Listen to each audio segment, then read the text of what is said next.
What? It's cold. I need the scarf now, too.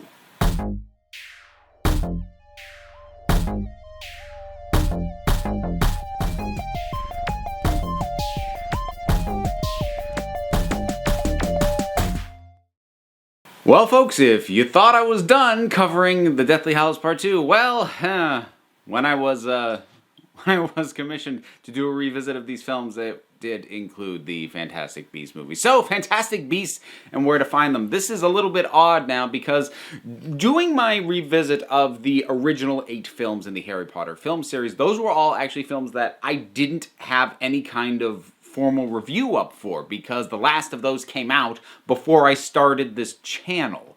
Whereas now, I'm actually re-reviewing something that I have seen and done a review for previously. It was crazy long ago with the worst camera and I'm not sure it's worth going back and seeing, but I now have a direct comparison for what I thought before at the time, and we can see what's changed. Now, I was very curious to go back and rewatch this one because I know of the issues I had at the time that I saw it originally, one of them I softened on significantly, and that is the character of Newt Scamander himself as a protagonist. When I first saw it, I kind of couldn't get over the fact that Eddie Redmayne just lacked charisma and was not particularly magnetic as a presence, and that really kind of threw me off as far as a lead character goes. And so I wasn't particularly keen on the character of Newt. Having sort of lived with the idea of what he is as a protagonist for a bit longer and seeing some of the very well put together and wonderful endorsements of him as a character from other people, I've come to appreciate him for what he is as opposed for judging him for what he wasn't, which is what I did the first time that I saw this, and that's reflected in my original review. So knowing that I was going to enjoy Newt much more as a character this time than I did the first time that I saw it, I was hopeful that other elements that hadn't worked for me the first time might also now work better.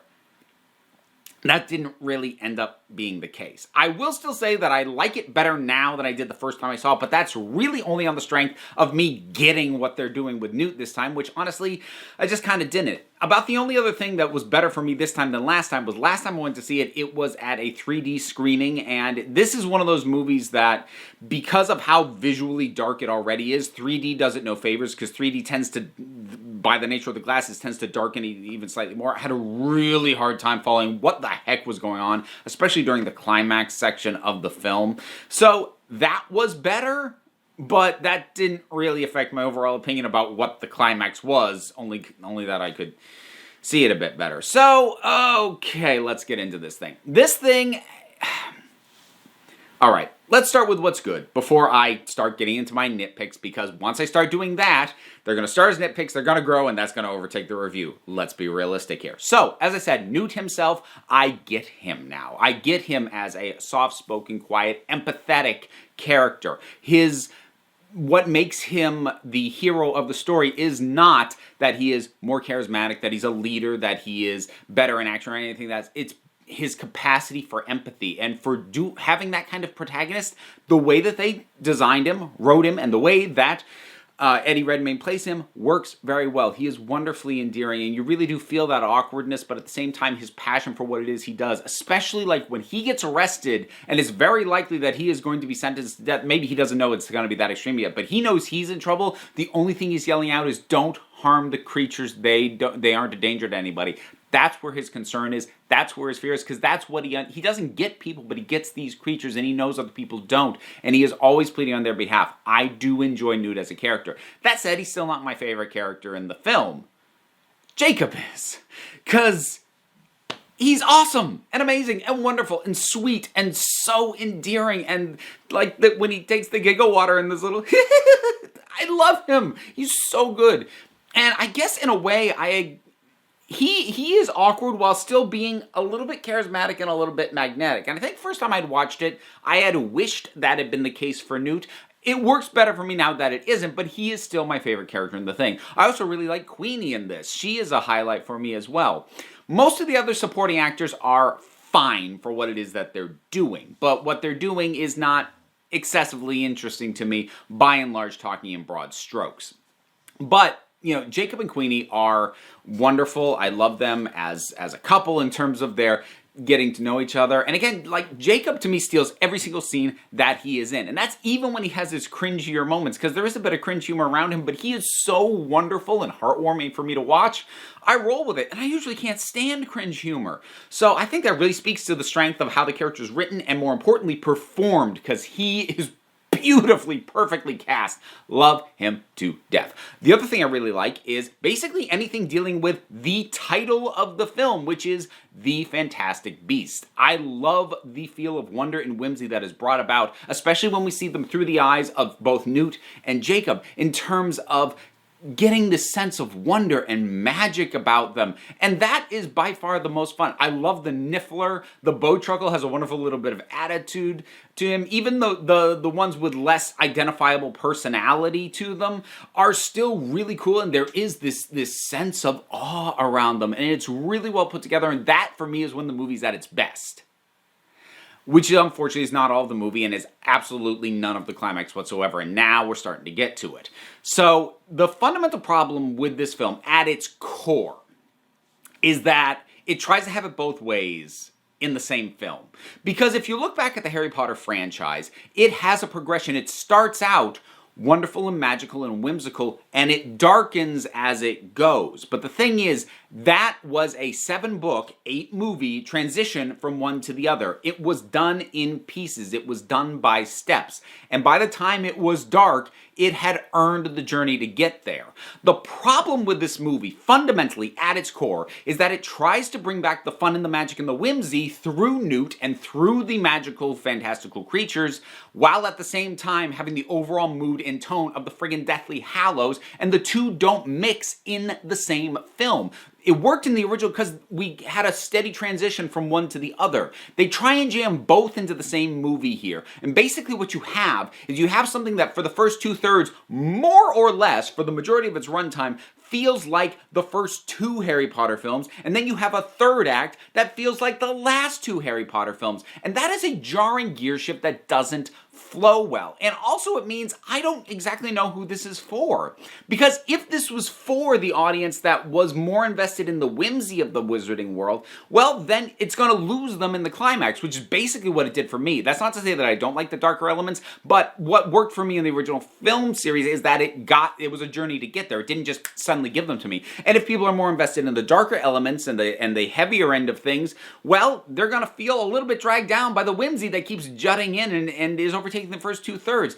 Jamming this all into one film was a really weird decision. I think ultimately that is the choice that hampers the vast majority of what's going on. It kind of kneecaps the thing from the word go. And also, I think it was a mistake to retain David Yates.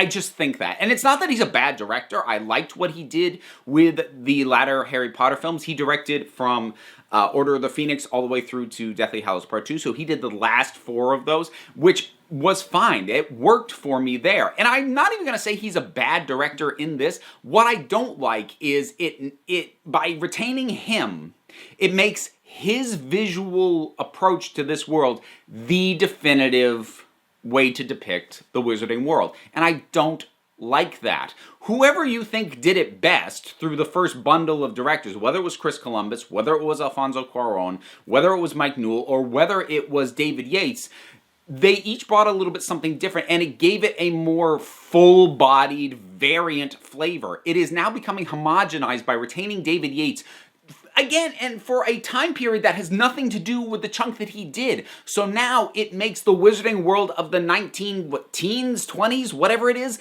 look and feel the same as the wizarding world of the 1990s at the tail end of the Harry Potter series proper. And it shouldn't feel the same. It should feel different. Whether you do or don't like, say, for instance, the Star Wars prequels, it is not a mistake that they look and feel different from the original Star Wars trilogy, which was very cobbled together because we were dealing with rebels with scraped together resources, and everything looked like it was held together with strings and duct tape.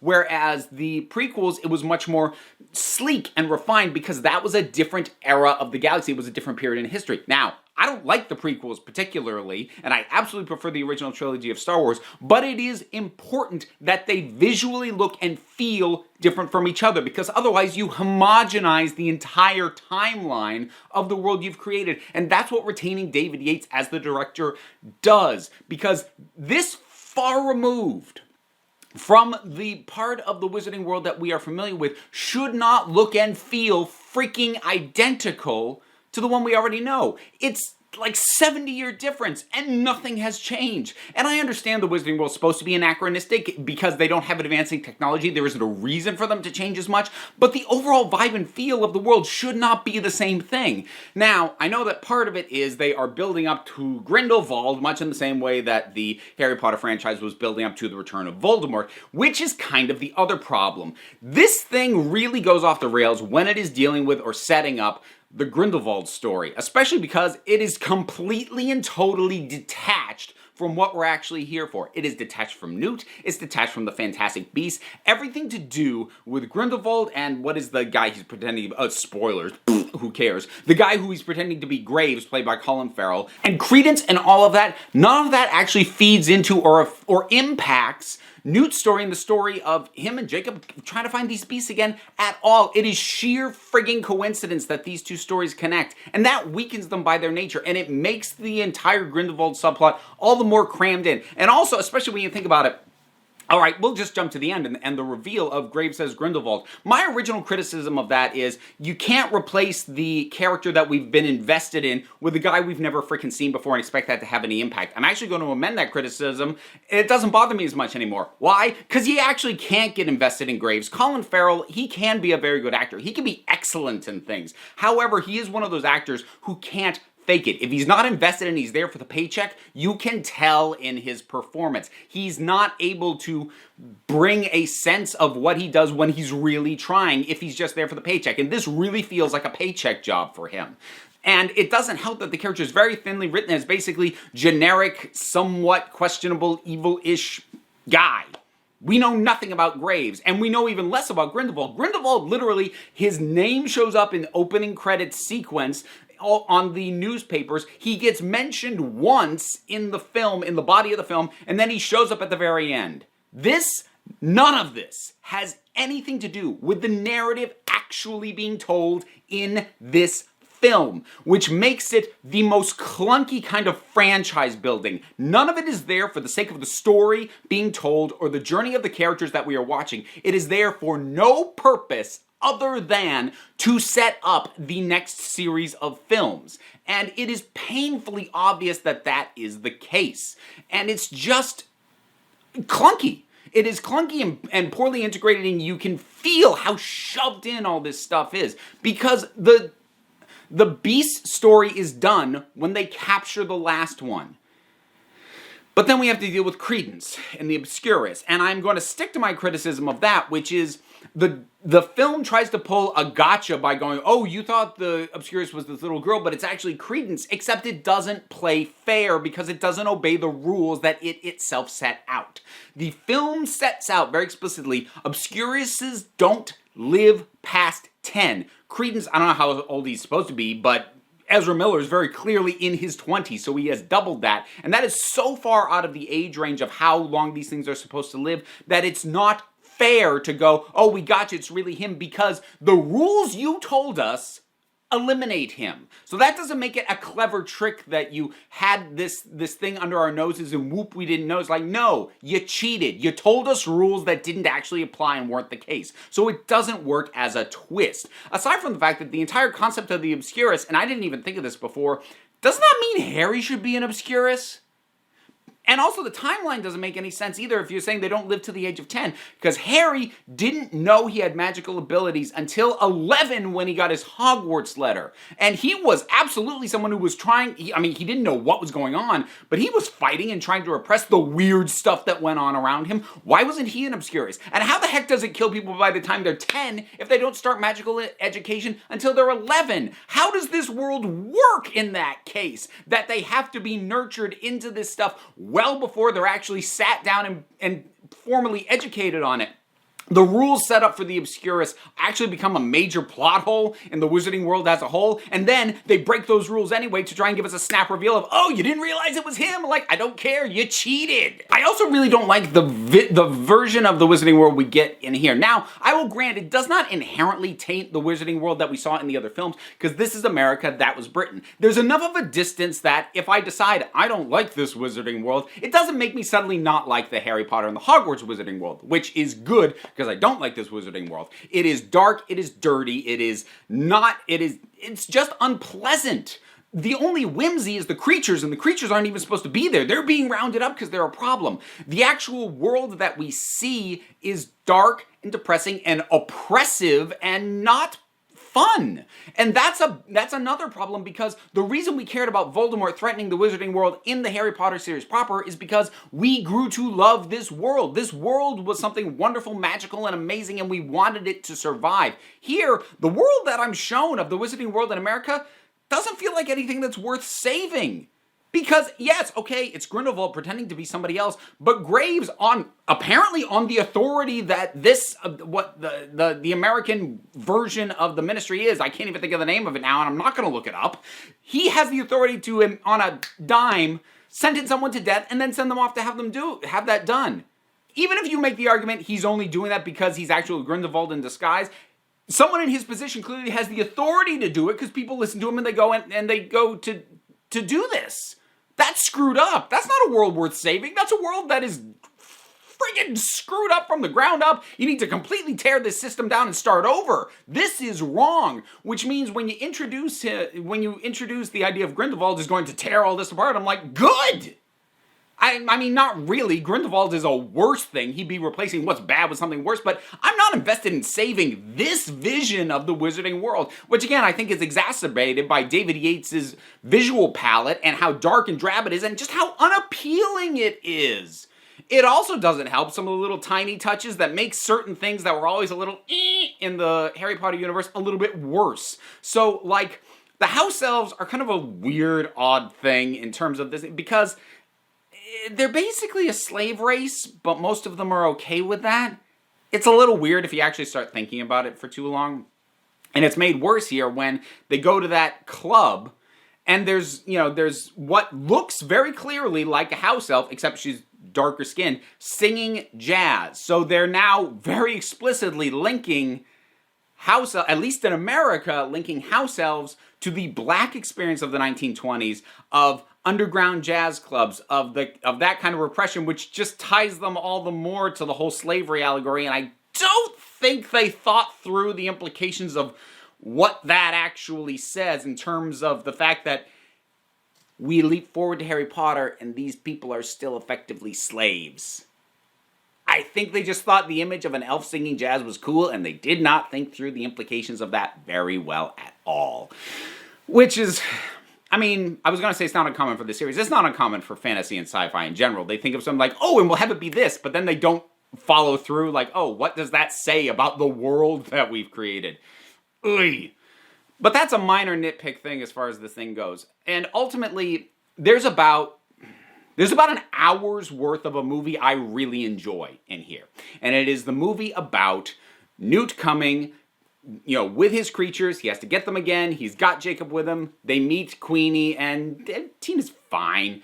But like that story, that's a story I enjoy. That's a story I would happily watch again. Unfortunately, it has to share roughly half its time in the entirety of the climax with this other story that not only do I not care about, I actively dislike. Not that it's a horrible narrative, but it doesn't do the work it needs to do for me to care about the story that it's telling. Again, you can't threaten a world that you haven't gotten me invested in. And you can't automatically leech off the investment I have in Hogwarts because 70 years earlier, different continent. You've got to get me invested in this side of the wizarding world. And they don't. So, yeah, that's my thoughts on Fantastic Beasts and where to find them. Next up, Crimes of Grindelwald. This one's going to be tough because I have a feeling I'm going to have a hard time thinking of anything to say that I didn't already rant very angrily in my original review with that. But we'll see. For right now, have you rewatched Fantastic Beasts and Where to Find Them anytime lately? If you have, drop something down in the comments. Let's talk about it. Even if you haven't, you are still entitled to drop your comments down there and we'll talk about it. Do all the stuff, like, subscribe, help me out. There are links below for merch, for my Patreon. That is super helpful. And all those wonderful things. But if you don't want to, you don't have to, because at the end of the day, folks, you are the council. I'm just running meetings, and until next time, this council is adjourned.